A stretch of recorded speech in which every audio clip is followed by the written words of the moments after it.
And we're on. Hello, everyone. Welcome back to the Purple Bear Podcast. I'm joined again by Stevie Collins. What up, baby girl? Our first episode got ruined, my fault. I'm learning. But hey, you're back. I love you. So Stevie here is a comedian. How long have you been doing that for? Almost 8 years to the day. And how old are you currently? 29. Okay, yeah. Stevie's my little brother from childhood, basically. Yeah. Brother from another mother. Playing Nintendo 64. But yeah, we kind of had a reunion here. We did. The reunion was at the special. And Yes. hold on, let me shut. Yeah, Stevie has a new notifications special out. What's it called? Eventually out. Eventually, sorry. Yeah, because it recorded over a year ago. Hey, what takes an hour-long thing to, take a year? I want to stab. I won't say which one, but someone involved with my project needs to die, and leave all of the raw footage in my will. Don't make me an accomplice, please. No. So yeah, we're here today. We're trying out the new setup, the mobile setup. Yes. I would like to shout out my aunt for giving us the space to do this. Shout out Auntie. Auntie! I've peed in your yard. Not yet, but I'm Not yet. He's going. I did. I hope she has cameras. HD 4K camera. Yeah. Zoom in. You gotta the other one to be outside facing the house. Alright, Hands so free. I saw your special. Yeah. Last night. One of the few has actually seen it. It happened. Yeah. No one else knows. Believe me, it happened. Yeah, it was good. What's sad is I still use a lot of those jokes just because it's not out yet. So who the fuck is gonna say anything? Exactly. So let's take a step back, learn your background. So you're 29. Yep. How did you get into comedy? So started at 19. Yep. Did 4 shows, and then got a DUI. And you shouldn't get those, but I did. And I think I only had my license for like a year. And I drove to my first show, and in between the first and second show, I got the DUI, so I had to have friends drive me. Put a little damper on your career. Yeah.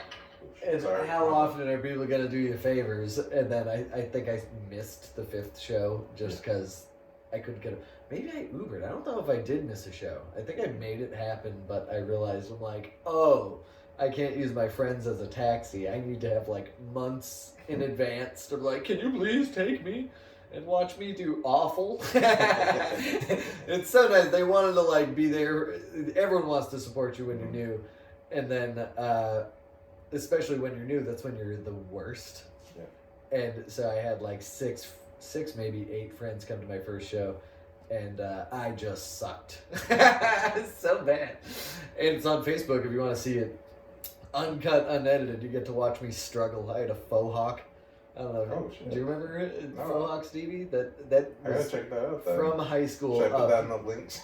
You can. It's the only special that's out, apparently, is me bawling my tits off at bowling alley. And, yeah, it started huge. And there's a place called the Pub on Park in Cranston. And they, at the time, they were rivaling the only comedy club in Rhode Island. Mm-hmm. So just a bar, and it's separated by a open doorway, bowling alley, arcade, and then like not a nightclub, but kind of, it's a dimly lit, completely separate bar room, and like it almost looks like they took down 2 things, or like took down the wall between 2 businesses. Mm-hmm. Then one side was just stage and chairs and tables, and then the rest of it's like old Irish bar. And yeah, that show had about 150 people at it, and first joke didn't get anything. I think I got 3 laughs total that were maybe genuine.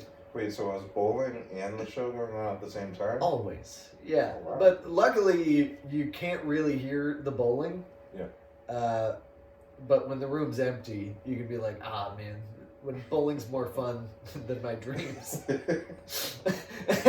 Audibly, everyone's, yeah! And I'm like, ah! Oh no, my AIDS joke just bombed, but someone got a strike. And I was clean back then. No swear. I still don't write with swears, but I'm filthy. But I started off completely clean, and then I did bombed but a little better. Mm-hmm. And then the third show, I had stage fright for like a year and a half, even after the fact. But I told my first joke, and I knew a new comic thing that everyone does is you see stand-up specials, and at the time there wasn't Instagram, so that was the only way people knew what stand-up was. So you thought every show was a new. When you start off, you get 5 minutes. Yeah. And I thought that every time you go up, I need a new 5 minutes of jokes, which is a lot of writing. So I bombed so bad the first time, I'm like, maybe I should edit these. And I went out and I did it again with the same jokes that I just made better.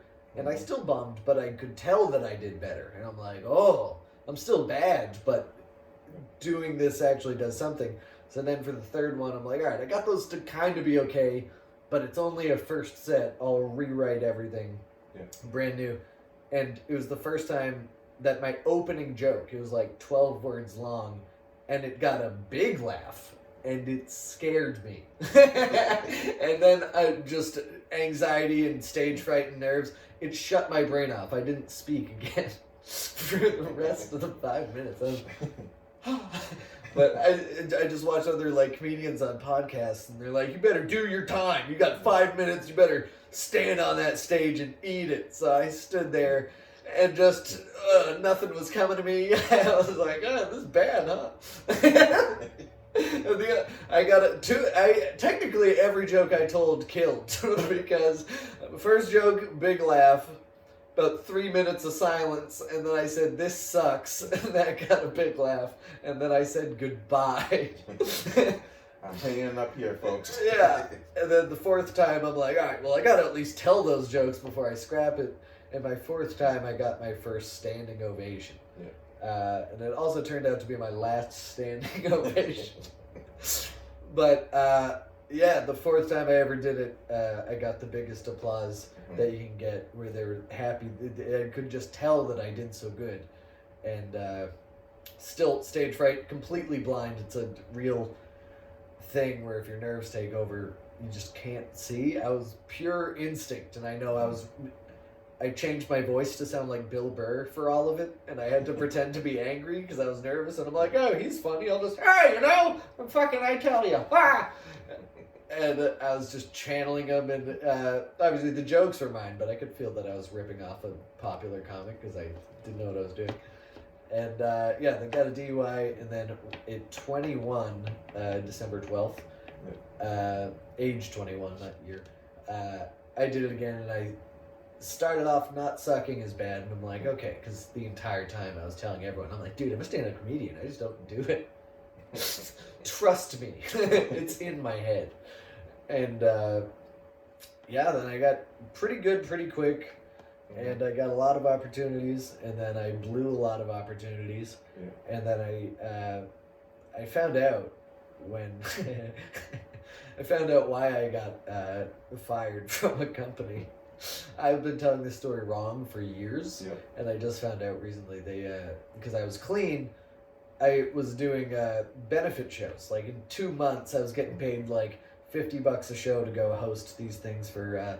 First one was like a kid who died of cancer, and it was cancer comes up a lot today. I don't know why, but it was like a 350 seat room, and I destroyed, and I did so good. And then they're like, "All right, do the next one," and I did the next one, and there wasn't a single person there under 80 years old.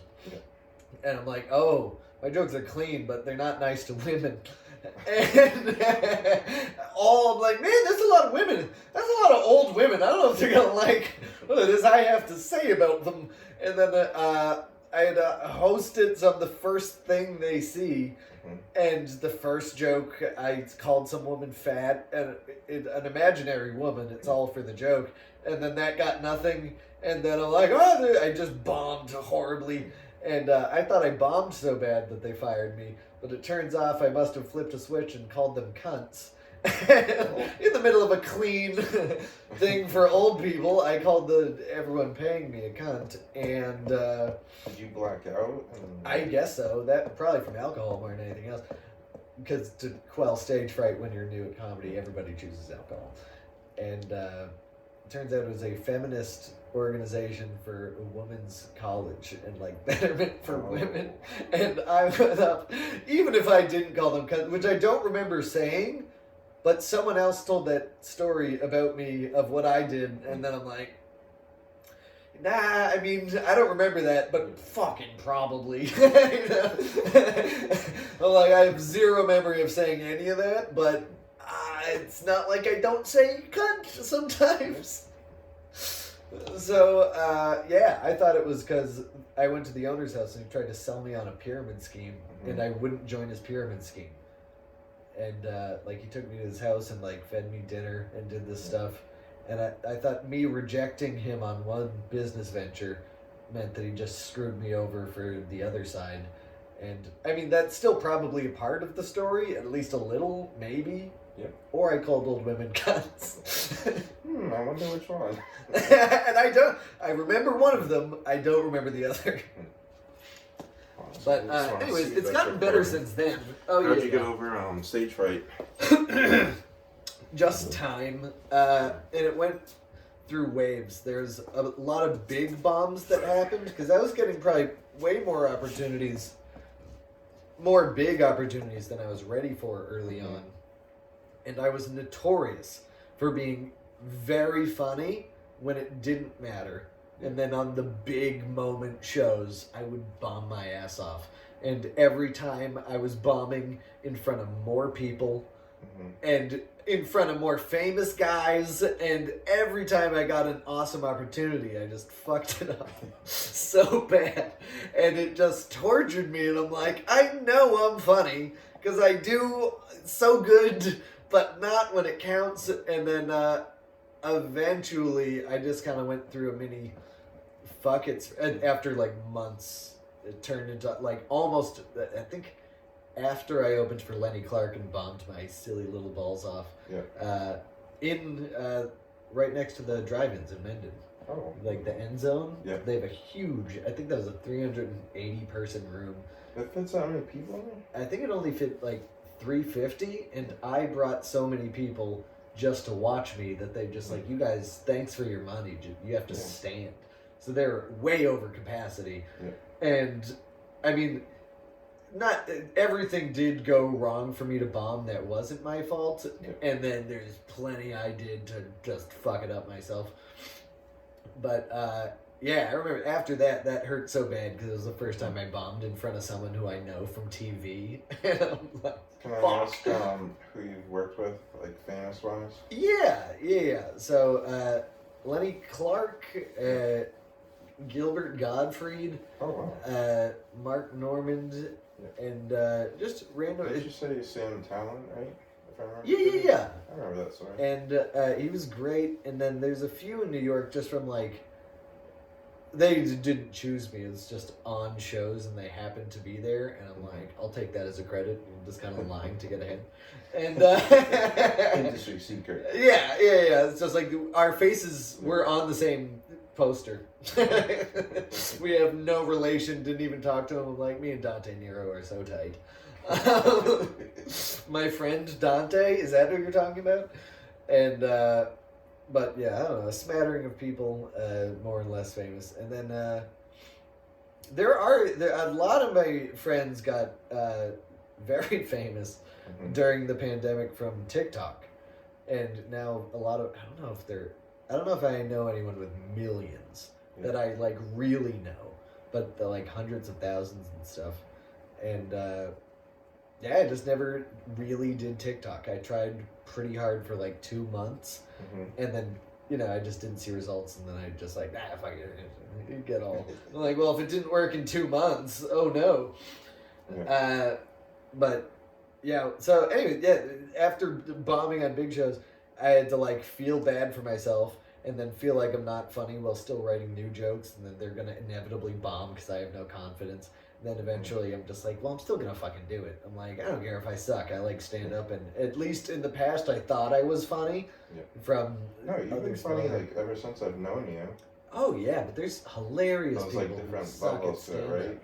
Yeah, it's I have friends that do stand up that are funnier than me off stage, who not only are worse, they stink. They're so bad at stand up, but they're funnier than me off stage. It's just, be good at stand up. It's oddly a different skill. There's boring people that are funny as comics. There's mean people, and then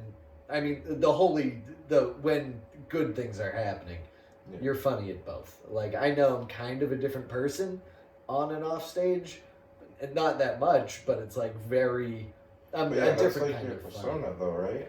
Yeah, and so that's you present yourself on the stage, and then this is such a nice thing. I'm like mushing my shoe on so I don't track mud.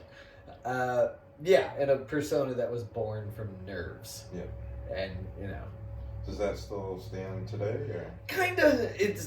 If you saw me early on, it was way more wild. Like, I took the wild energy that I had, and now it's honed, and now you can tell that, like, sometimes I just kind of talk like a person, and then I'll ramp it up to just start hitting, because I feel like my act is more... You're, like, energy-based, I feel like. Yes. You bring, like, high-strung energy to the stage, and gets everyone going. And it's made me almost unheckleable. I don't know if you noticed, but it's like sometimes I... especially early on, like even doing comedy or before comedy, I was like, when should I heckle? I had this weird impulse where I'm like, when do I get to be a part of this? And I'm like ready to go. And I remember being terrified of that now that I was the one on stage. Yeah. And the weird panicky attacky energy that's also silly. It's like, you're with me on this, and then it's like, aren't you? It's like almost I'm daring them to do it so much that they're just like, no, never mind. I've been heckled like once, and she was too drunk to even be alive. And I'm like, it barely counts. I almost never get heckled.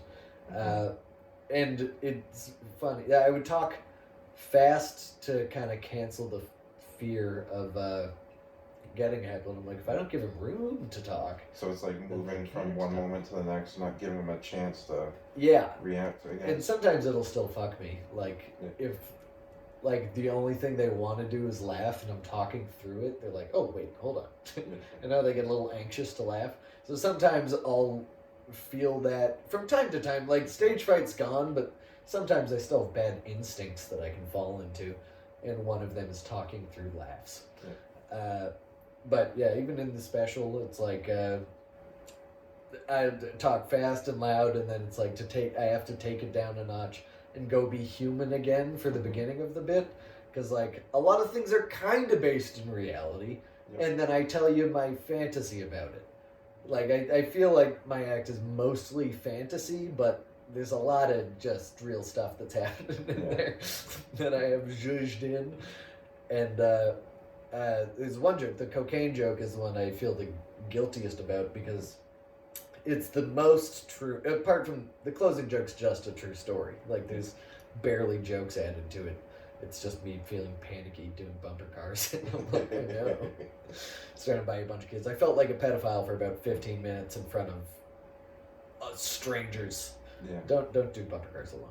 And it's a 5-minute bit, but I just kind of told it how I felt it, and that's just the most human bit that I have. And then the cocaine thing just happened to me, but I'm like, to make it a joke, I'm so used to making things kind of a fantasy-ish thing that I feel guilty about that one, because I would just change I'm okay with even just blatantly lying if it's all lies, but that one's some of it's true, some of it's horse shit, and then I'm like, I feel like the crowd can tell that part of this is phony.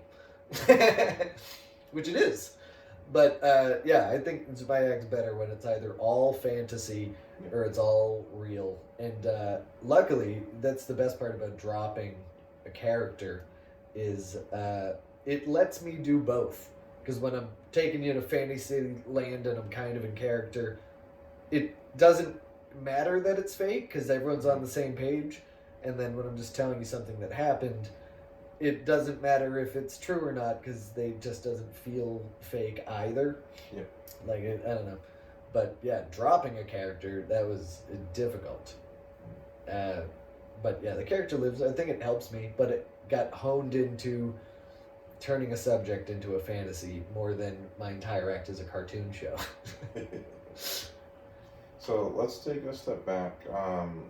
You mentioned you got a DUI a few times, right? Oh, just one. Oh, just one? Okay, Yeah. my bad. No, I just look like this. I just look like I should have a couple. And then, if I may ask, you've done drugs before, right? Oh, yeah. And you're sober now? Yeah, sober is 7 years. 8 years. Congratulations. It's not that hard. Do you want to take us? Everyone who's struggling with drugs, you're kind of a pussy. I hope you know. It's your fault. Sorry, yes? You want to walk me through just quickly, like, what happened, what made you get sober, and yeah, whatever you feel like sharing?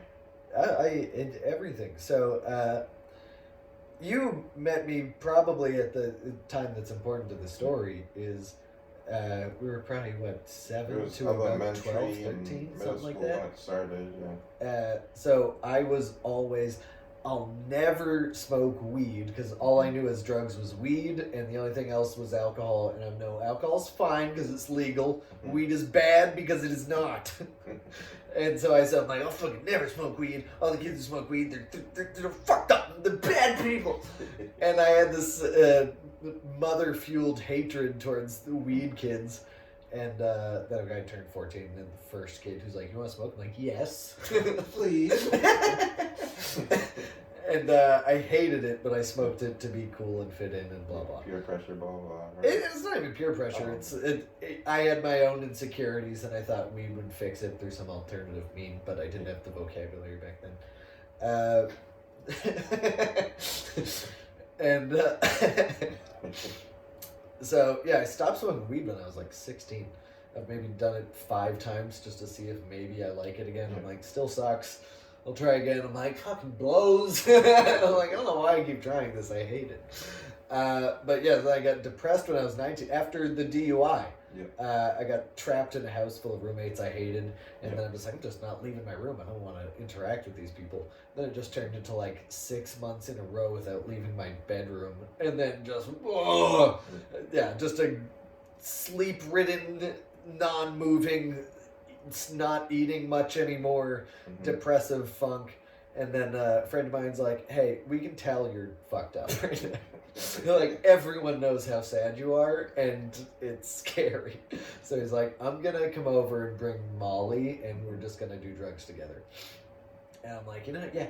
Yeah, of course. Let's do it. And genuinely, one time of doing drugs fixed depression, arguably for the rest of my life. Yeah. Changed my perspective on everything. And now I don't even have minor depression. I used to have depressive episodes all throughout the classic years. Depression. Yeah. Thing, yeah. And I mean, it's childhood, very white, emo child depression. I was a case study for everything's fine, but I'm still so fucked up and mad.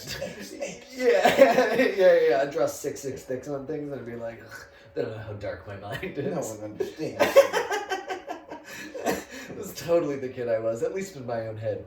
Yeah. And, but I would still have depressive things and I wouldn't address it. And so I had real depression, but I was covering it up by having fake depression all through childhood. Just to be fucking, I thought it was cool to be a little bit wrong. And so then I was really having the worst depression. And drugs, and I'm like, oh, the way to get out of it, it's address what depression makes you does. And for me, it's I'll sleep to avoid all my problems. Yeah. So drugs taught me, even that first time, I'm what I should do is if I feel depressed, sleep throughout the whole day on purpose. I'm let's out the depression. So anytime I feel it, I'll sleep for a whole day. I don't do comedy. I turn my phone off and I'll just sleep. And so that's why I can't reach you. Yeah. I am hard to reach. And I've gotten so much better at it. You have no idea. Unfortunately. No, I understand you're a busy guy. I'm not trying to attack you here, but. No, it's okay. I am aware that sometimes you're not the first person to say it. You won't be the last. But yeah, so drugs, it immediately made sense why people do drugs. They're great. You should, if you're having horrible times, maybe do drugs, but have the wherewithal to stop. Not heroin, by the way. Stay away from the really bad drugs. Mushrooms and Molly 3 times at the most, and you'll actually be fine. The views of Stevie Collins do not represent the Purple Bear podcast. Thank you. No, because I also had turned into some cokehead addict to do a bunch of I was like snorting coke in bathroom breaks at 19. Oh, actually, I guess I started doing drugs at 18. When did I start doing drugs?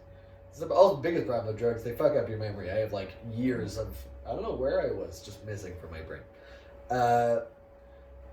But yeah, I'm like, oh my god, people. I'm like, I was poor. I was getting no help from parents or anything. I was paying for college myself, not at the time because I was in college. Yeah. But rent was only $500 a month, and I could barely pay it. And I had like $20 after food, which I think I had like a $50 or $100 budget, which actually made sense back then. Yeah, I was like, oh my god, I can barely do anything. And schoolwork, which feels like nothing now, but that's because it was then's problem. All of the problems I've already conquered, I'm like, that was easy. All the problems I'm having right now, so much harder. But yeah, I'm like, oh my god, poor people do drugs, because drugs are a 2-week vacation you can get for $10 and 4 hours. Which is the horrible truth. All of your problems genuinely go away, and you feel better, and you feel relaxed after. And then when you're done... What a problem. No.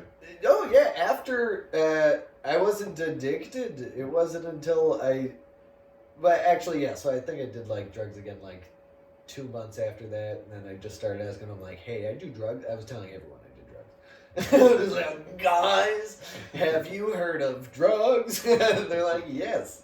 Yes, why and then, yeah, it turned into mostly doing it with my friends, and then finding friends to do it with, and then it was like ignoring friends. Was it like a social thing? Well, always at first, but it was also like, I was so excited to share how good drugs were with people. I'm like, you have no idea.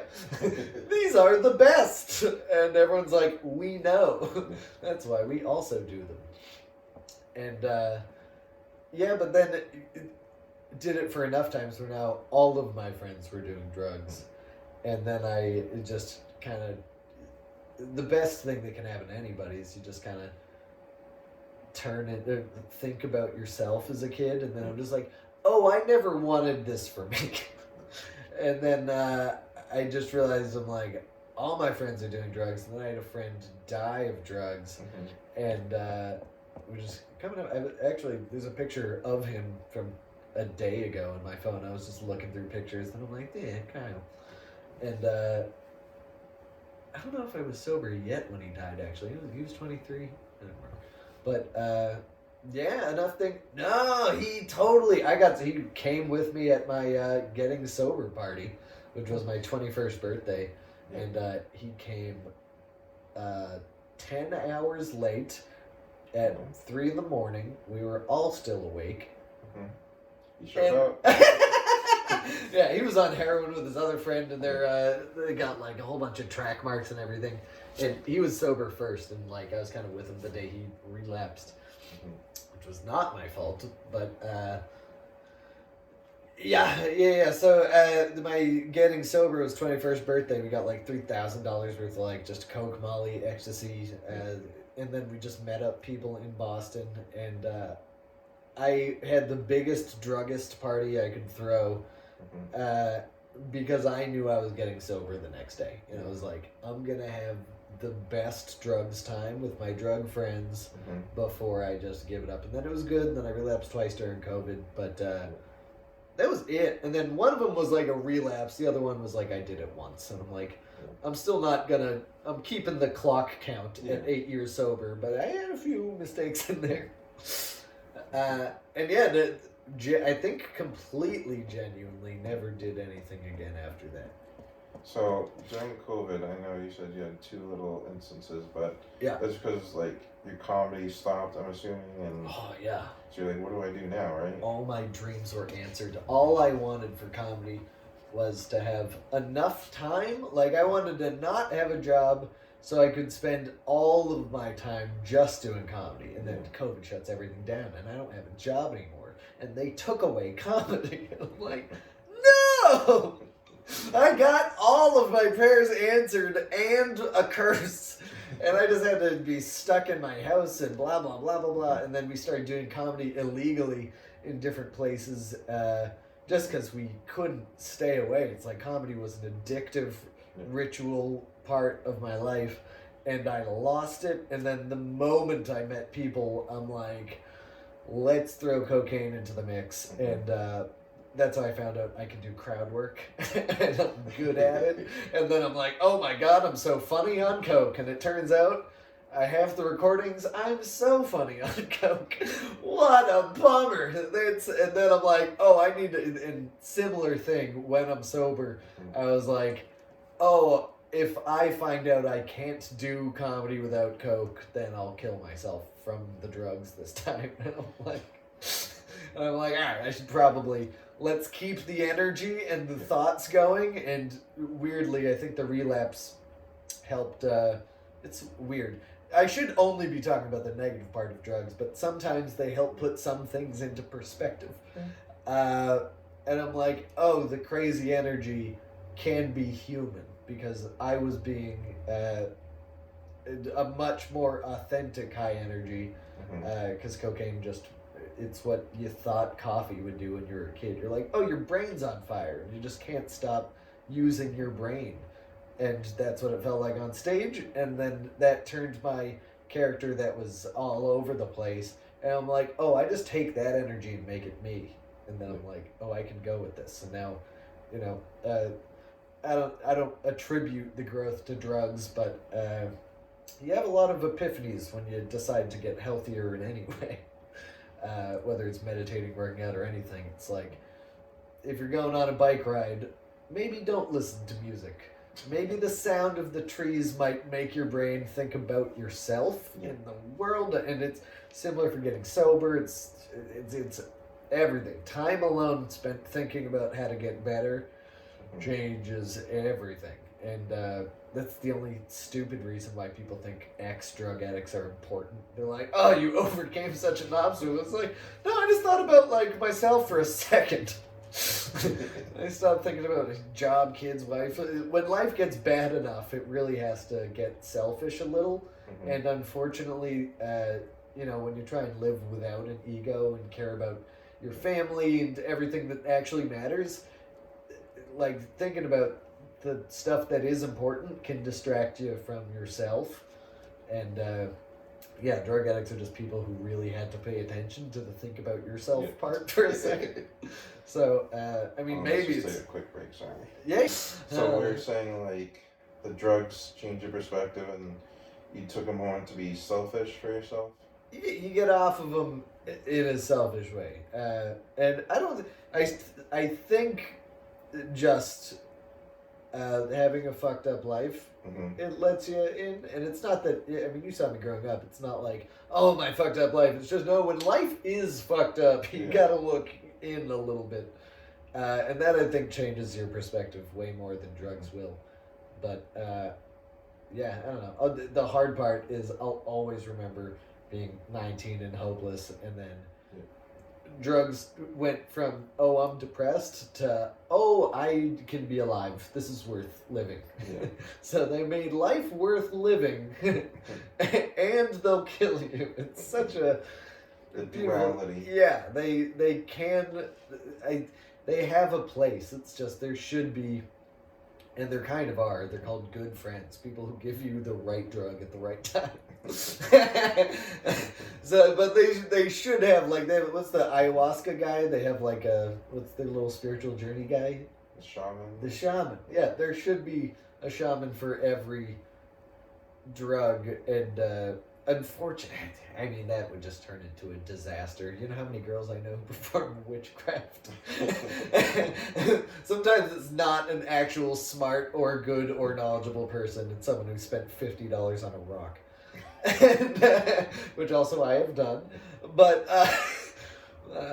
drugs. So, but yeah, sometimes it can be an absolute idiot who's helping you. Yeah. But, you know, I do think there could be a smart guy who'd be like, hey, maybe you're depressed. They kind of do it with ketamine, like the horse tranquilizer. Yeah. That is an actively used depression treatment. Yeah. And I think they're doing it with psychedelic shrooms, which I don't know how true that is. They're probably working on things, you know, they're always doing something. Yeah. But, I mean, I feel like every drug should have, like, a life treatment that goes on with it, where it's like, don't do anything without exercise. Like, or at least work up to exercise. I'll give you meth. Mm-hmm. You can give me a little time on the treadmill. And then they're like, do I have to? And they're like, you want this meth, don't you? I'm like, so bad. Oh, I want it so bad. Give it here. I want meth glutes. That's going to make the whole crowd look. But, yeah, I don't know. Anything that goes, like, drugs to get your mind out of a funk, and then like also a life coach along with it might cure every problem. I don't know, but also again, the views of Stevie Collins do not represent the Purple Bear podcast. Every drug dealer should have a side guy where they're like vice president of drugs, who's just a swell guy. So, what is your comedy about these days? Is it a little bit of? I know you said crowd work, but you said like. They take real snares from your life. Do you do things like current events or what's going on, or as few current events as possible? Yeah, because that's depressing, right? No, I'm okay with depressing people. I actually, yeah, but it's like also it's maybe sometimes it's real life, but also sometimes it's just things I thought of. Yep. And then I'm like, well, that kind of applies to real life. Yep. So I'm like, I'll make this something. Usually if it's hard, like I know gay people don't accept furries, and I'm like, you remember when you were the weird fucking freak? These are the weird freaks now. And you're like, oh, not with us. No, thank you. And I'm like, that joke started off as just me realizing that gay people don't care about their own hypocrisy when it comes to the new sexually freakish thing. And I'm like, when I was a child, it was you. Being gay was the weirdest thing you could be. Yep. And now they're like, no one gives a shit if you're gay. It's like the new norm. And now they're like, dude, furries are not. Because I did that joke in a gay club like a few months ago. And then the moment I get to the line, I'm like, the gay community doesn't accept furries. And then they're like, no, we don't. And I'm like, I know. And they're like, no, seriously, we don't. And I'm like, I know. I'm like, unfortunately, that's the joke. But now they're mad at me for being like, even in the same sentence, they're like, get those fuckers away from me. I'm like, you're doing my bit, but now it's ruining my bit a little because it's too accurate. And I'm like, this won't be funny now that it's a little hateful on your end. And I wish I had a direction for where my jokes are now, because I had to start writing new stuff just because I don't have, until the special's out, I won't have those jokes anymore. Some of them I'm going to keep because I've already made them so much better. Mm-hmm. And I think it's the only time I'll ever give myself this leeway is because some of those jokes still felt new to me. Mm-hmm. So I'm like, these can get so good if I give them more than the 1 year of life they have. Some of those jokes in that special, like, there's lines in it from my first 6 months in comedy. Yeah. And I'm like, these shouldn't have made it to the... I feel upset that they still work. I don't like that I have to tell them. Yeah. Discover beautiful... Like, my opening joke, I want to put a gun in my mouth every time, because I still open with it, like, all the time. And I'm like, I hate this joke so much. But it's the best opener for every Rhode Island show. And I'm like, I can't wait for this to be over. And so some of them I'm so tired of telling, and then some of them I'm still excited to tell, and I feel like there's more to do in these jokes, and I'm like, I want to play around in this area of made more, and eventually I'll take a joke that I love and think is good, and I'm like, this is going to be excellent if I just don't let it go. Like, some of them I don't want to throw away. So from first to second special, having like 10, 15 minutes tops of overlap, I think can be a healthy thing. Because what if in the future, they're like, oh, his first special's good, and they're like, do you see the one before that? And they're like, that doesn't count. And I'm like, if this is my that doesn't count, I'm still proud of it, but I would like to have my first full, like, hour, it's a half-hour special, by the way. It'll be 36 minutes of comedy and a 42-minute video total. But, yeah, it's like, if I have an excellent first hour, that's worth more than having some integrity. But like, oh, you reused a punchline. I'm like, don't give a fuck. This is going to be way funnier. And, so yeah, my new stuff, directionless, and my favorite thing, oh, I thought you had a thing to say. Well, yeah, I did, but no, let it fly. So you're working on a new special? Oh yeah. So I'm not trying to sound like a dick, but sure. If this second special comes out before the first one, is that your first special? Yes. Like, wow, all his jokes got less work done and shitty, and it's short.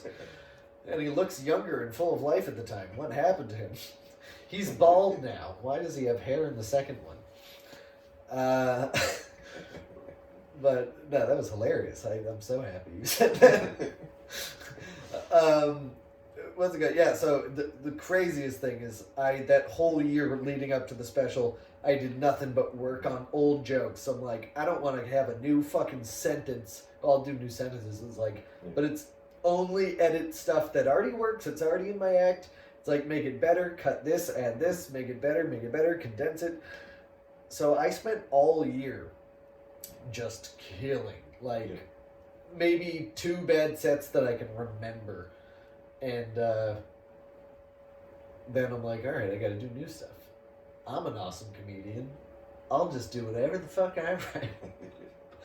Sucked so hard again. I'm like, ah! And I'm like, oh God, I guess 7 years of practice material is much better than I am trying this today. So I had to like relearn how to bomb again. And I'm like, fuck. I got to think I was so talented. I was loving my own farts, and now I have to do new bits and just watch people.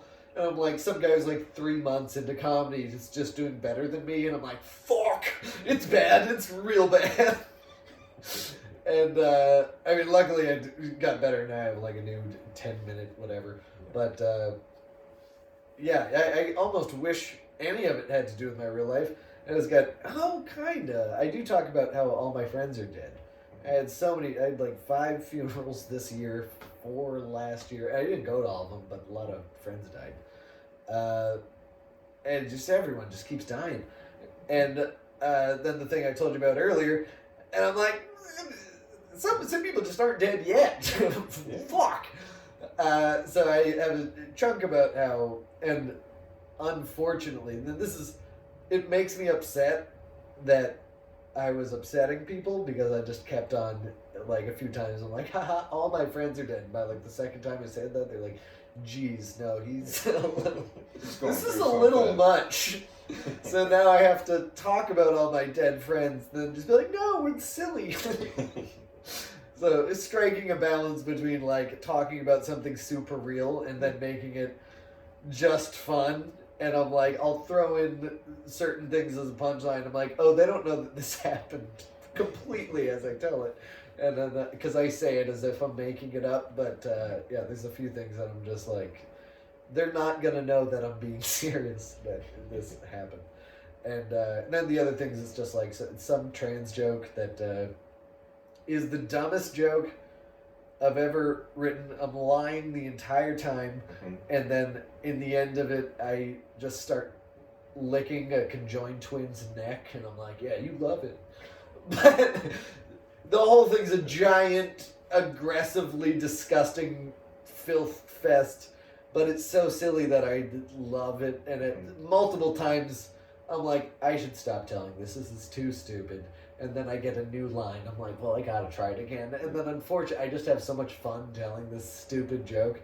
And I'm like, this is fine, right? This is fine and fun, maybe. Because I felt guilty about it for forever. Mm-hmm. And then I just kept adding new lines, and I'm like, it's maybe the dumbest joke I've ever written. And I think I'd love it. And then there's some other horse shit after that one. But but I stay away from current events for the most part, just because. Did you know what the last massive school shooting was? Me neither, because we just forget about it. And kids are dying. So it's like, how big of a atrocity does it have to be before some other horse shit happens and no one cares anymore? So that's kind of the downs. It's good to make content. Like, I wrote a joke when we bombed Syria, and then that turned into, and it was funny, that in particular, I wrote it as an exercise, and I'm like, let's see how long this premise makes sense, because I knew people were just gonna be like, what the fuck, who still talks about that? That was 3 weeks ago.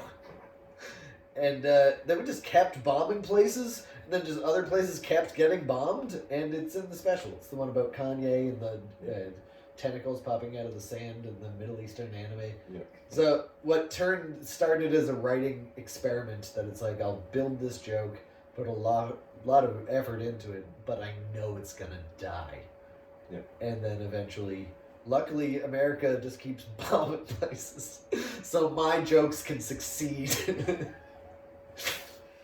But I'll do that a bunch. I did one for Ukraine. I'll never tell it again. Yeah. It was a stupid joke about how we should start sending Russia new maps. And like, we don't have to conquer them. We'll just start being like, there you go, you're East Kentucky. I hope you like that, you fucking fan. He's like, we're not East Kentucky. It's shit state. And just like it says on the map, you're us now. Unfortunately, we can't keep bombing Ukraine, because that's what Russia does. You're Kentucky. And yeah, it was a dumb thing. But even still, it's good for content. If I was smart enough to just put that out, I would have a very good clip of something I know will never be in the act. But it's, a thing that was excellent in the 80s, 90s, early 2000s. Current events mattered, and now they don't. So everything, I think I kind of found already. At least the sweet spot that I can see myself using for the near recent future. Like, I don't know when it'll stop. Complete fantasy based off of one funny, stupid thing I thought, or something real. But even still, I'll try and make reality sound like a giant fucking joke. And make a joke sound like a joke. So let me ask you about the comedian lifestyle. Oh, yeah. So let's go back a little bit. Were you a class clown, or did the comedy come later? Both. I was, depending on, because I was keenly aware of my social standing in school. So if I felt like kids were not that cool, and I wouldn't be judged for my, a lot of it was acting out and being a real idiot, and it was clownish what I'd do in school. But it would be embarrassing if cool kids saw me. So it's like, if I had a not that cool class, I was hilarious. And if I felt kids were cooler than me, I'd just fucking shut up and not do anything. So the only time I would be funny in a lot of classes, I'd just sit next to a kid who was not that cool. Yeah. So I could just be like, oh my God, I can at least get this out to you. Yeah. So I was like, I found out that a lot of my funniest things are just like, hey, these guys shouldn't hear this. But it's just like, you want to hear something fucked up? That's what I loved. I think that's what develops I like fucked up stuff. Yeah. Is when I just talked to the one kid, I'm like, if he's going to tell the teacher what I said, he has to repeat what I said. And I want to be so fucked up that he can't tell on me. It's a dangerous game to play. Yeah. I'm like, go ahead, you repeat it. Don't say it. Yeah. Yeah, you know. Tell him what I said. So, reconciling that with also being a good person. Sometimes difficult for people to understand, but I'm like, when it's a joke, man, it's kind of all great. Reality of all of it can be anywhere from like slightly different to just flat out concerning, but sometimes it can be silly. And sometimes it would make 7-year-old me just pee myself laughing. So, yeah, I don't know. The next thing I wanted to ask is, so I'm used to like the older comedians dressing up and stuff like that, but what do comedians wear on stage now? Sometimes they all want to look homeless, especially kids in New York with rich parents who never had a job. Love looking homeless. And then there's still comics now. It's probably the worst thing that... Kill Tony's barely a part of this, but Mitch Hedberg made so many people just be like, yeah, man, I just wear whatever. And I'm like, no, you should look kind of presentable a little bit. Like, I looked homeless for years, but I dress nice. Yeah. Like, nice clothes and match for the most part, and, like, look like a professional with a little something going on. Like, you shouldn't be perfect. Like, Seinfeld should be Seinfeld. But if you're a perfect, squeaky clean comic businessy, maybe that's your look. Like if you want to do church rooms, wear a suit. If you want to just work anywhere else, put yourself a little together and have something be wrong with you. It can be your look, it can be whatever. But don't be shitty, look shitty, dress shitty, and then have bad jokes on top of it. But some effort has to be considered. So I have color-coded pants. I wear these very rarely, but these are like my backup comedy pants. I only wear black pants, black and white shoes. I will wear a white, red, or black shirt, and then something nice on the outside, whatever it is. Like a dress code or something? Dress coat, pea coat, anything. So it's like bland colors, or not bland, but actually very distinct, but plain. No designs. No logos. No logos. What else? I mean, I guess that's it. It's enough where it looks like I kind of put myself together, but it's like nothing's gonna distract you from the jokes. It's like I want to look like a thing. I have something a little wrong. It's usually just my face is fine. It's fucked up enough. I dress nice enough that my face is actually the distraction. It's like, oh. Yeah. And then, do you go to the work, or does the work find you, or both? Or? I should be better at going to the work, but for almost all of comedy, like maybe the first 2 years, I'd send a bunch of emails just to get on any show. Yeah. And now all of them come to me, and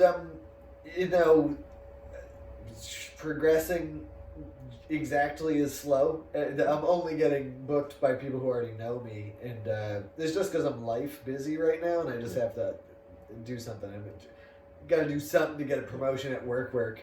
And it's taken up a bunch of time. So then after that, I realized the special should hopefully be out by then. But I mean, we can go to his house, you know? Been we can there. go to his house. Oh, I've done the crazy part.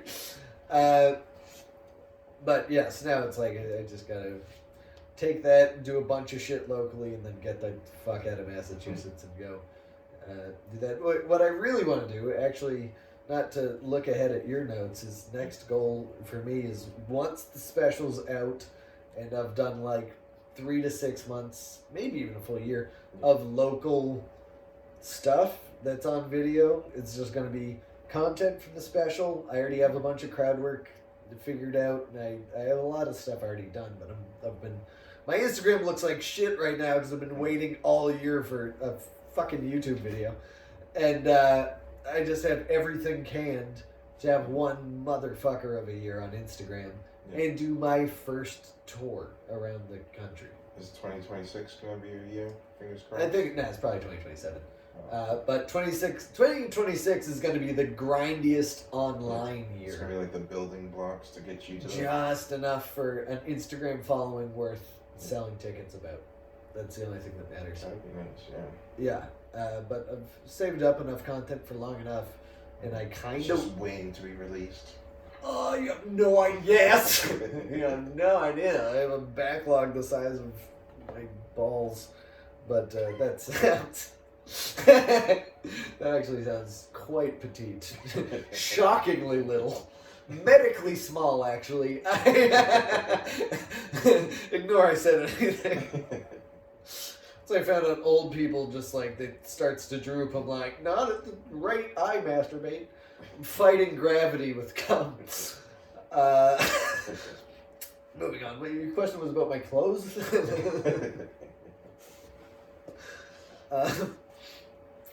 But, yeah. Do you work with other comedians? Oh, yeah. You were talking about comedian lifestyle, Yeah. right? Was that? Yeah. Okay, yeah. So, like, going to work and or work to you, work to me, or, yeah, were you talking about just, like, what we do every day? Yeah. Like, Take us through what a comedian goes through. The behind is... It's the most fun and the most annoying for your current employer. Because we're always thinking about jokes or shows or something. Because a lot of the behind the scenes work is literally just... And it is fun, but it's one of the things where if you stop doing it, it kind of fucks you. Most of being a comedian is texting other comedians just funny stuff. It's keeping a relationship by riffing and just being like, I like you, you do this. What do you think about this joke? Sometimes I'll just text comedians the same joke of mine. I mean, like, if any of them have an interesting angle, I can use it. But also then they might send me something. And it's an easy way to ping pong and, do that stuff. And then we'll go to shows or open mics. If you're not booked on a show, go to an open mic. Yeah. If you don't have a joke to work on, just go see a show. And comedians get in for free at every place, except for like a theater. And yeah, go see professional comedy. Go see your friends do comedy, especially if you're like, you want to get in a room, then go to the room. Talk to the comics. Know them from outside. Keep doing open mics. Go to shows. Maybe they'll be on the same show you do if you keep talking to people. Mm-hmm. And then when you get there, it's just comics talking about jokes. And the best thing is, hey, I wrote this, but it's too fucked up for the stage. And that's the best time to be a comedian ever, is you just get to hear the shit that will never see the light of day, nor should it. Yeah. Just talking the most horrific shit with the biggest smile, and you're like, oh, you know what would make that worse? And they're like, ah! It's the greatest thing. It's a children's lunchroom mixed with professionally bad people sometimes. And it's also my favorite thing is, like, I work with lawyers, the people involved with politics, and then there's drug addicts, which I don't even know if I fall under that category. I know I do, but it's like most of what they know me from is, I don't know, everything else. I think because I mean, I have the one joke about drugs, but I don't really talk about it very much. Except on podcasts. I'd always been like, so what's your deal? And they're like, all right, here we go. Yeah. And I'm like, all right, let's see if we can. But I don't know, just talking about everything, and then also, like, even if you have a decent job, like having a free meal of the shittiest chicken tenders ever, and I'm like, fuck yeah. Like, just the free food and sometimes free drink. Actually, it's usually free drinks. Yeah. And then sometimes free food. And I'll just be like, oh. Best thing about being a local headliner is I'm just like, yeah, I'll take a pay cut if I can get some fucking, get my hands on some food. Yeah. And then always, I'm begging for don't worry about it, just take them. I'm like, oh, you. And they're like, ha. And I'm like, oh, I just got this lady so much for a slice of pizza.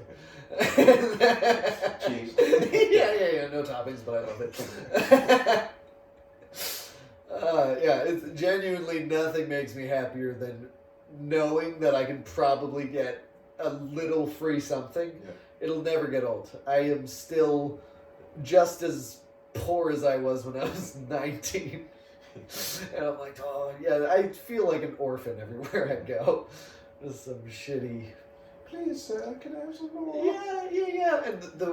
And it's a little bit of an ego trip because there's a part of me that if they don't have it, I'm like, I actually deserve that. It's a part of my birthright. I feel like I deserved fries. Yeah. It's so funny. Sometimes I go and date a girl who still goes out clubbing because she's underdeveloped mentally. And that's the only reason why people go. Like, you think I'm joking, but I'm not. I was one of them, but also at the time I was mentally underdeveloped. And the same girls that still do it, I'm like, oh, you're retarded. But yeah, I still walk into every place like that, and I'm like, I should be getting something for free. Yeah, it's a bad habit. It's a bit of an ego thing. I don't know if it's an ego thing or I'm just so accustomed to it, and sometimes I get it at a place I've never been to, and I'm just like, nah, I just want to say, you want to do stand-up? What's on the comedian's menu? Yeah. I'll just pull shit out of my butt, and they're just like, yeah, and then they're like, tell me a joke. I'm like, can I do it for a free? And like, fuck it. It's the best. All right, it's like the podcast that never ends. That's okay. This is more like a reunion kind of thing, right? Yeah. Second version of reunion. I have resurrected, yeah. Which made sense for the last one because my hair was longer. Now I'm all whatever the fuck this is. I went to my normal haircut lady, and then I'm like, you know what I like, meaning like just a little, and then she made me bald, and I'm like, She's no. Like, yeah. And then she's like, your hair was getting too long that you could tell that you were thinning. And I'm like, oh. And then she's like, yeah, I did you a favor. I'm like, fine. Shit. You got humble. Yeah. So, what else should we cover? So, who do you personally work with also? Like, because I know you have Holly Johnson, right? Yeah, she's a good. She had a kid since then. She had a kid? Yeah, she got a little baby. I won't say his name, but he's cute. And, she's out living, trying to balance momming and comedy. And I still see her. Not every week, but most weeks. How'd you meet her? Comedy. Of course. Yeah, I mean, Liv... she grew up in Hopedale. Yeah. Oh, you talked to her too? No, or did she bring it up in her special? She brought up in her special. Yeah. She's like, I'm from a small town. Most of you probably don't know. Yep. Hopeless Dale. Yeah. And, I used to hang out with her brother. And his brother kept hitting on my girlfriend. Oh. I brought it up to him, I think the last time I saw him. He's like, oh, my bad. I'm like, but I know. We forgive, but we never forget. So we were talking off camera, but you want to travel? Yeah. Have been traveling? Not even have been. I've been doing not that much stand-up this year, and then all next year. Whenever the special happens, I have the backlog. Yeah. I'm going to make Instagram, TikTok, YouTube, all of them scheduled. I have enough stuff already to do, like, every day for 3 months, at least a 1-minute clip. Yeah. And then after that, get a year out of just local plus heavy garbage. I hate the internet, but it's a part of the stinking business now. It's literally the greatest thing in the world, but I'm just not used to it, so I don't like it. Change is hard. To go from not posting to posting is brutal. I know, that's what I'm going through right now, actually, because it's like, I haven't posted anything on Facebook or Instagram, really. Yeah. And then I started this podcast, and then you get a girlfriend, she's like, why don't you post me? Yeah. Because I do it normal, but... Yeah. And I had that after, I think, the third girlfriend in a row. Now I'm seeing other people. And I'm like, maybe I should slow down before I post a girlfriend, because it doesn't seem... They don't seem to stick around on the gram. But normally that's what I do. I'm like, if I had a slow comedy week, I'd just post a girlfriend picture, and then I'm like, see, life is going good. I have a life. Yeah. I'm like, it's not just that. But yeah, so I think I'm gonna have it be just comedy because it is so funny going from all of the build up to the special, and then just having a really slow Instagram year, and people are like, "Oh, you still doing stand up?" I'm like, "Yes, I'm very successful." It's not my fault. Please believe me, I have no proof, but things are going well. But trust me. So yeah, I'm just waiting until that's out, and then I'll post the roasts, the crowd works. Oh, you have roasts? Yes, so many roasts. God, I have to catch up. hours and hours of roasts. None of it's posted. I've been holding on to it for the special, and so I'm gonna get all of it. I'm gonna have one motherfucker of a year on the internet, and then hopefully that'll turn into just tour of America. I won't do LA just because I hate the people and their comedy sucks and every comedian from there blows and no one's a real person and I hate LA. And I'll do the Comedy Store, but none of that feels like my scene. I don't want to be in movies unless they are blatantly put on my lap. I will never do an audition for any movie in LA. So you just do comedy in Rhode Island and Massachusetts right now? Rhode Island, Massachusetts, that's it. That's it. And I plan on keeping it that way until... and also it's like a tour that I'm putting on by myself, so it's just... Self-funded everything? Oh yeah. I'm just going to save up a bunch of money. I'll plan on losing money, but the goal is to genuinely just break even. Mm-hmm. It's going to be my car plus gas. All around. Giant road trip. I'm going to see if I can support myself for 3 months and touch everywhere on the East Coast, Florida, and then end in Texas, and then pray I get 10 minutes on the mothership to like end the circuit. And then, well, I can't really fly back, so I'd probably also have to get a smattering of shows on the way home. And who knows? I mean, if it genuinely just works out, then we'll see if we can turn 3 months to maybe more. And then, like, maybe I'll take, months off just to make my money back from working a regular thing. But then I just want to see how often I can do that and go from local guy to completely self-made tour. And hopefully I just keep up with the Instagram, because after a full year of just really trying only on the internet, I might just have that muscle. I'm just hoping I keep the muscle, and then after just 1 year of crazy consistent, I'm hoping I can either relax a bit or hire a guy. But who knows? Who knows? All I know is that's the plan. I'm rooting for you. Thank you. But yeah, I'm planning so meticulously that if it fails, it'll be okay. But I'm also hoping not. But it's the craziest thing of just not having any money and having dreams. You kind of have to account for if it doesn't go so well. So it's in the failure is in the budget, but I'm just gonna try and make the best of it. So what else do you do? I think you mentioned a podcast, right? Yeah, it may or may not see the light of day, but I have a bunch of episodes recorded, never posted, where it's all the... Is it interviews or...? Yeah, it's interviews with comedians I love, and some of them were famous that are already in the backlogs, hundreds of thousands of Instagram followers, you might know them from TikTok, and I cook them their favorite meal, and we just eat, and then we talk. It's just like an hour, maybe an hour 15, and I'd say what better way to interview someone after they get something that hopefully reminds them of like home or childhood, and then it's all, so far it's only been comedians, but I'm hoping to just get people I find interesting, which could be... Am I interesting? You are interesting. You want my food. I know what this is about. Comedy.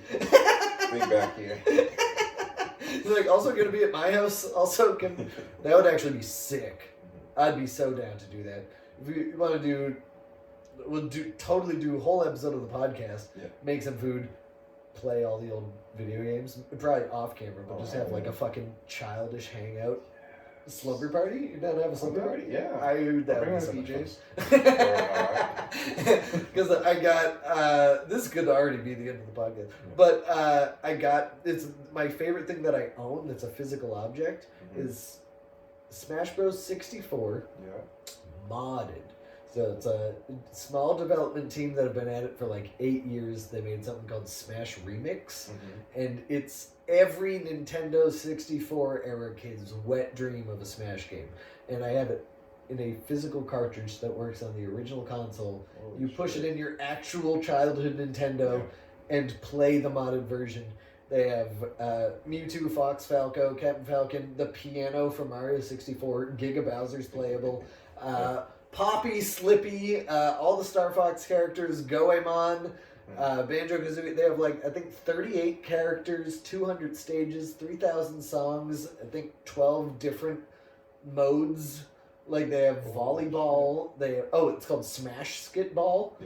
And it's so much fun. I don't have the most up-to-date version on physical cartridge, but it's so much fucking fun. And I'd totally be down. I'm down, A nerd as fuck night. A fucking child's wet dream of a night. And I'd be down as fuck to do that. No, actually, we'll do this. But yeah, I guess I can do the outside of comedy thing, and then fucking Minecraft. I like Minecraft a lot. I spend way too much time playing Smash Ultimate. I'm very good. But by modern standards, I'm probably not as good. But when the game came out, I was like genuinely locally competitive at like a very high level. And then comedy came back, and all during the pandemic. I had no life to it. I put like 2,500 hours in over the pandemic. Jesus. In one game.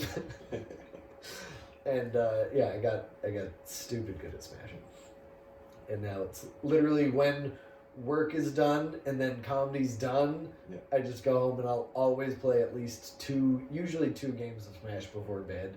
Just keep the rust off. I'm still not nearly as good as I was during the pandemic. I'm probably better, but also the people that love that game. So I know. I noticed that like everyone I play online, I'm like, everyone who still plays is a no-life nerd just like I am. Do you respect the people that are lower skill levels, or do you just destroy them? I have a quick story for that. I'm both. Sometimes I'll absolutely shit on them and just move on to the next match, and sometimes I'll realize how hard I'm killing them, and then I'll let them kill me once in a kind of honest way. And then the entire last life of mine is I'm trying to kill them in the most disrespectful way. Suboptimal. I just want to kill them cool for my satisfaction, and they might fuck me up in the process, or I'll just lose because I'm too busy trying to be dumb. But it's both. Sometimes I'm like, let me move on, and sometimes I'm like, let me make an example out of you. While making you maybe, I don't know if people who are wicked bad know how bad they are, but if they at least get a few kills, I'm like, hopefully they feel kind of good about that. They didn't earn it. But just make them feel good. Yeah, like hopefully it's not obvious how so much better I am than them. We had GameCon at my college, like their version of it. Yeah. And one of the things was like Smash, obviously. And I told the person I was up against, because it's a random person, I was like, hey, I'm not playing with you. I don't know if they thought I was, but I was like, I'm just very casual gamer. Yeah. I'm going to try. This dude just fucking edge guarded and... Oh, yeah. I was like, come on. Edge guarding, I didn't even realize that was a problem for most people. It was the thing so when Smash, the new one, came out, my child brain, I hadn't considered hitting someone on their way back up. And really? I had never. That's why I sucked. I used to be the worst in my friend group. You thought, like, come get some more, right? Yeah. That was all I thought. I'm like, we'll fucking duke it out. And now I'm like, I can send them down off stage? Hilarious. Like spiking and knocking people off stage became the most fun thing.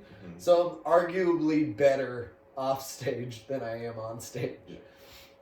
So yeah, I'm that shitty, I guess. It's okay. I'll still play. Yeah. I'm in it for the experience. Yeah, and there's 1,000 other games. Mario Party. Yep. I'll never be amazing at Mario Party. I don't think if you're really supposed to. Yeah. But I'm not excellent at Mario Kart.